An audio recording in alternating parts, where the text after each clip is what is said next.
Hello, we're team T9034, and this is our proposal Going Digital, Increasing the EU's Competences for Digital Taxation. I'm Emma Cosmao, and our team is composed of Zach, Jonas, and Jule. We're split across Sciences Po and the European University Institute. A brief outline of our proposal. We're going to start by introducing the importance of increasing competence in this area. We're going to present some alternatives to the proposal, our proposal itself, the advantages of it, and how feasible it would be in practice.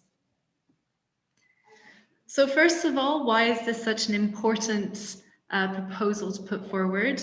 As we've all experienced in the past year, and even before that, we're living in a world that is becoming increasingly digital, and this is a new world that needs to be regulated in a modern way and that needs modern solutions. Why is this important to do as a bloc, as a European Union, rather than as individual member states? We have more power together. We are better together. There are issues currently with tax loopholes within the EU, notably with Luxembourg, Malta, and Ireland, who are taking advantage of these loopholes to gain access to this market, to big tech. Increasingly, we see that this is becoming a point of friction between different countries, and our proposal is entering this space to create a kind of blank proposal which would cover all areas and which would enable all countries to have a similar footing to stand on.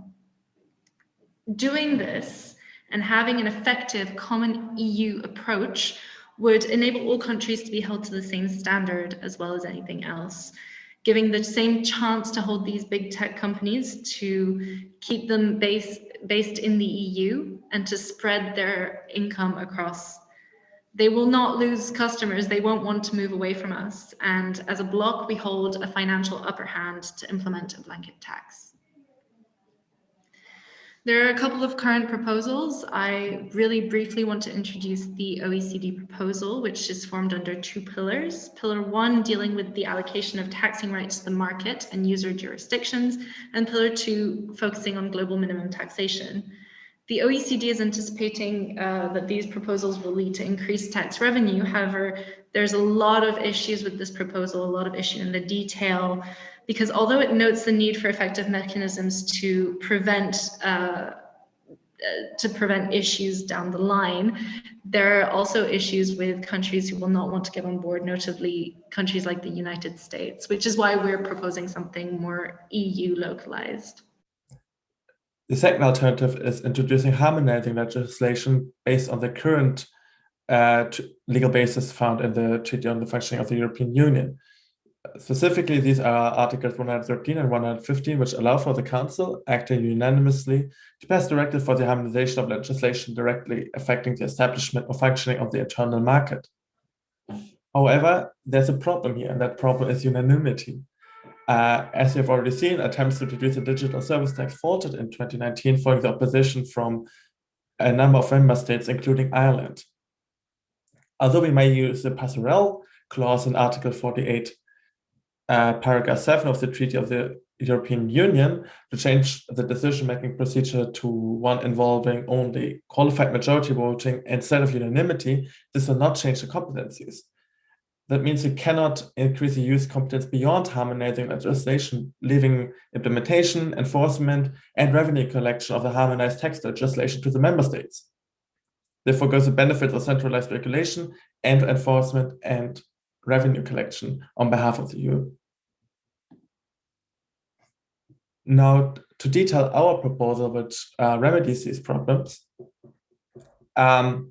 we plan on giving the EU a shared competence to tax large companies on revenue incurred in the EU if they do significant business in the single market. So first, it's notable that we are only taxing large companies or firms. That means we do not want to overburden small and medium-sized enterprises.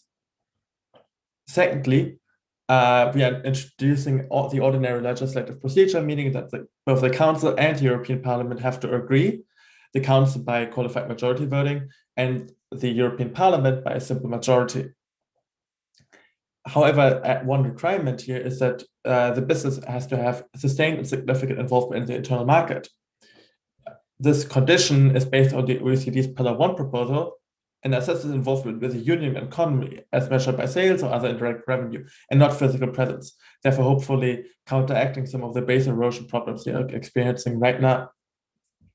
It's also more specifically linked to some conditions surrounding the purpose of that legislation.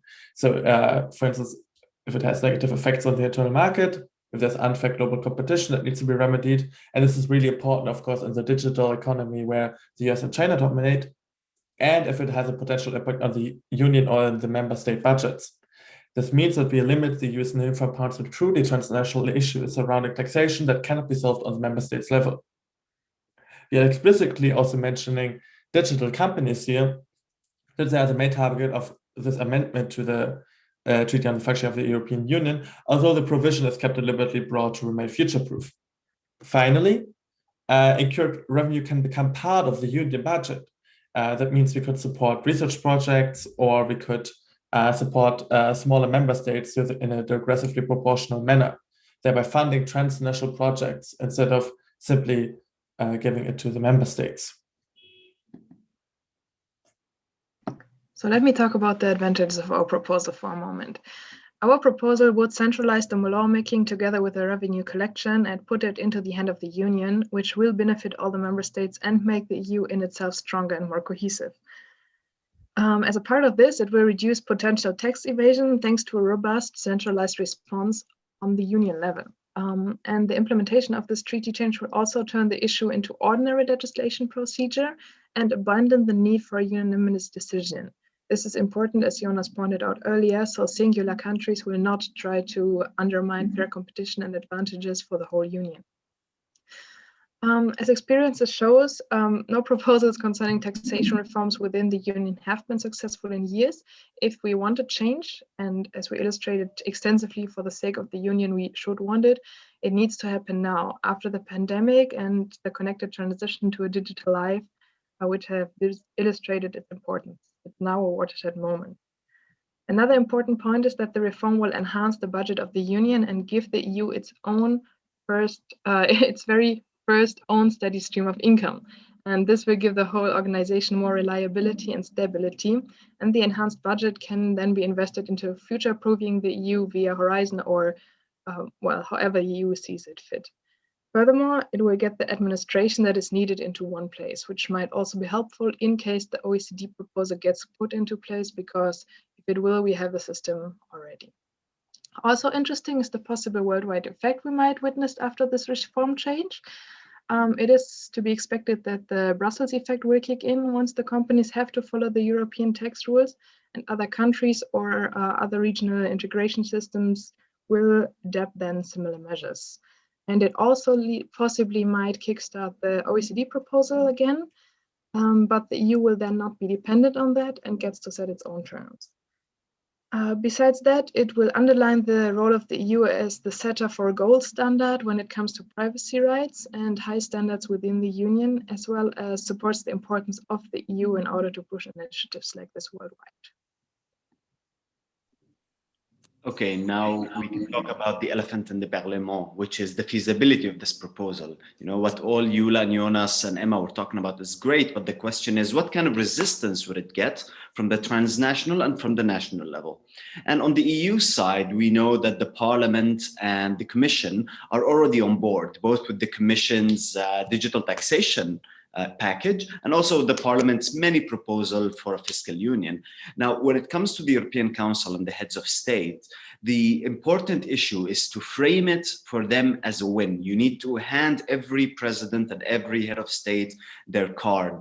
So, for example, it has to be framed differently, whether it's integration for large states like Germany and France, and as cohesion funds, and as you know, less payments to Europe and more money coming out of it from smaller member states that might have issues with it. And as Jonas previously talked about, the ordinary legislative procedure is usually the way to go for that front. Now, on the member state level, and this is the hard part, because a lot of arguments about sovereignty and how state is, you know, the taxing authority.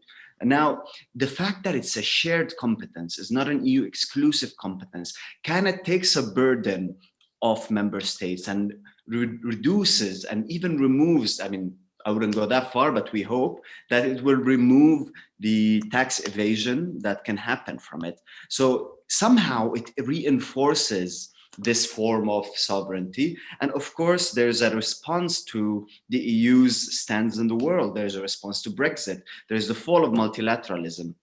And at this point, we've talked a lot. And the question is, how does this fit within the larger scheme of the EU's movement? How did it evolve into this treaty reform? And the answer is simple. The EU is a multilateral institution. The EU is a transnational institution. And in order for it to set standards for the world, like it did with the GDPR, it has to take this brave event and brave proposal and try to see if it can lead the world for the next digital age. Thank you.